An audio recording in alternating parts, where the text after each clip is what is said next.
Does Congressman Joe Sestak understand Israel is America's ally? Sestak raised money for an anti-Israel organization the FBI called a group for Hamas.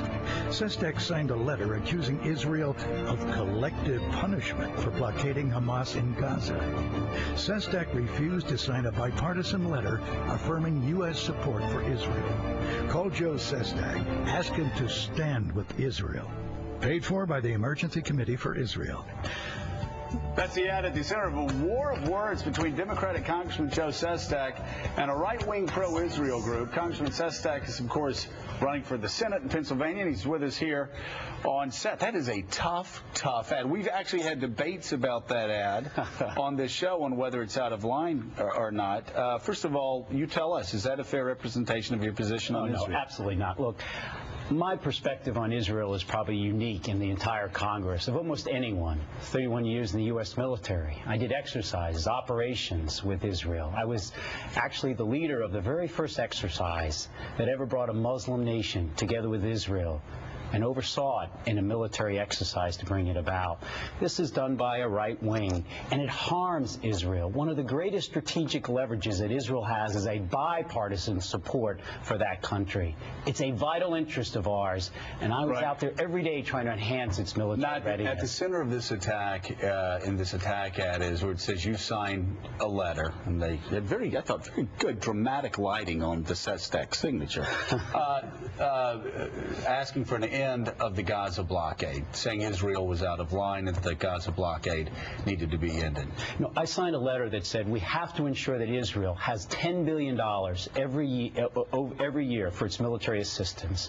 But I also signed a letter that said that as I went about the world, we have vital interests. Israel is one. We have important interests. We also have humane interests. So we said in a letter, I said, Mrs. Clinton, could you see, while not impacting Israel, are we able to get cleaner water to the children there?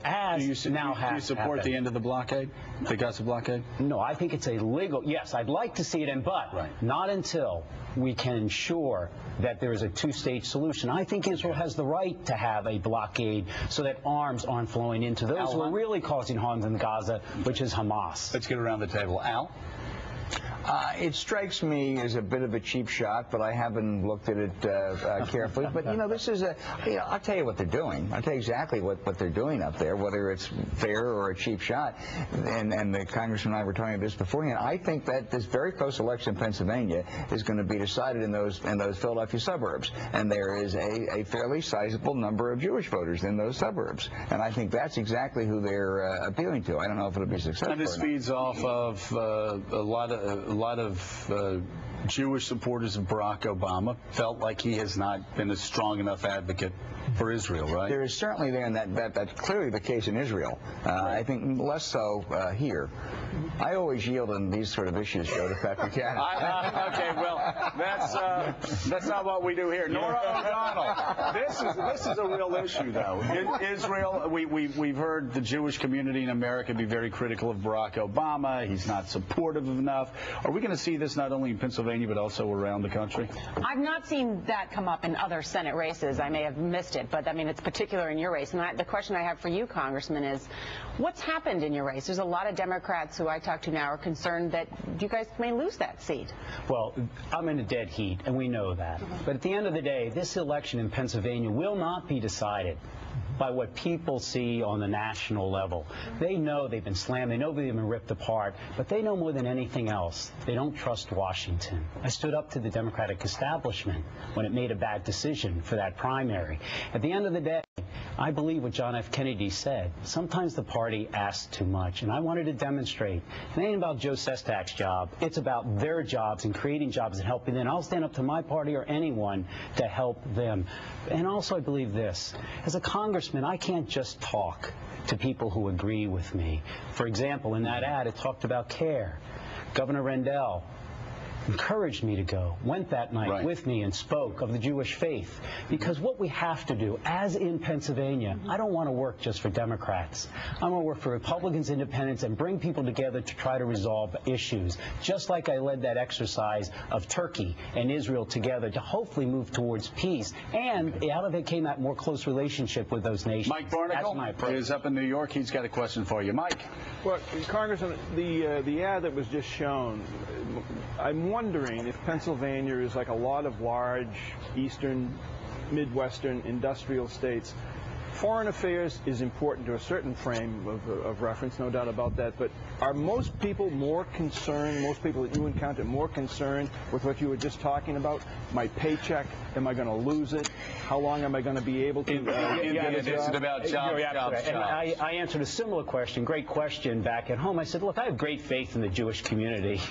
They're going to see through this outrageous lie. But what they know most is what other people in Pennsylvania know. It is about jobs. Look, in Pennsylvania, we have lost so many jobs, and the wolf has often been at Pennsylvanians' door. We're the sons and daughters, as I am, of a coal miner and steel workers, a grandson of a steel worker, and they will have seen the wolf at their door. They want to know, how do we get it away? How do we create jobs like small business tax credits and things like that? After your election, we asked you how would you do things differently than the president, or I don't think we did, somebody else did, but you immediately talked about small business tax just like credits. Right now.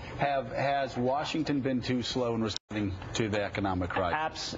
Absolutely. What they haven't done is recognize, in the case of small businesses, that small businesses of less than 20 people lost half of the unemployed in this recession. Imagine a tax credit of 15%. Where the working families of Pennsylvania are, for every new payroll, we'd soak up 2 million unemployed in 2 years. That's the focus of Washington that I want to change. Focus on the working family, not some ideology. Are you suggesting the Obama administration really has failed Pennsylvania to some degree? I'm saying that Washington, D.C. as a whole, the Hatfields and the McCoys, fighting amongst themselves, have failed to focus on what really drives the economy, working families. And where do they work? Small businesses. Look, in the last recession of 2001, 50% of all jobs were soaked up by small businesses, also of less than 20 people. Where's the tax credit for them? Where's the community bank guarantees to give loans to small businesses? That will drive the wealth up. Deficit or stimulus? Which is the more important right now? It is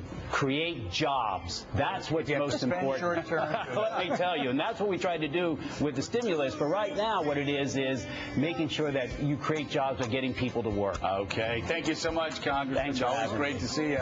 Congressman Joe Sestak, and it is deadlock. Coming up next, we've got Mark Cohn coming in. Of course, wrote